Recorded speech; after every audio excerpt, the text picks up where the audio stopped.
Iba na talaga pag in love, no? Inspired sa lahat ng bagay. At nako, ibang level na nga talaga ang isang Janine Gutierrez. Pwede ng action movie. Ang galing-galing ng magtako. Nako, Eko, wag kang magloloko. Tatakuin ka na talaga ni Janine. Ang galing niya na nga.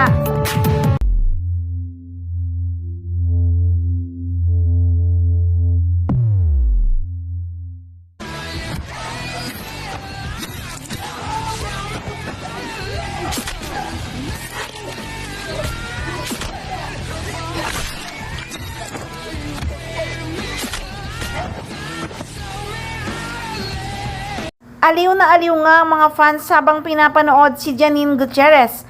Anila, OMG, bravo! Napakahusay na maging action movie star.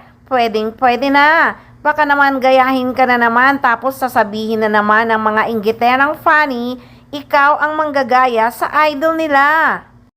Ibang level na nga si Janine Gutierrez. Pwede nang mag-ship and action. Anyway, update tayo sa Ekonin guys. Mapapanood na mamayang gabi ang Rainbow Rumble na ang guest ay sila Jericho Rosales at Janine Gutierrez kasama ang ibang cast ng Lavender Fields. Naipakita na nga ang ilang kaganapan sa Rainbow Rumble ni Luis Manzano, kaya ang mga fans talagang excited na. Oh my God, talaga? Nung si Eko nakasagot, iba yung palakpak ni Janine. Paano ba nagsimula lahat ng yan? May ngiti na naman sa mga labi ang mga fans ng Ekonin, kaya naman sobrang excited na silang mapanood ang dalawa na naglalaro sa Rainbow Rumble.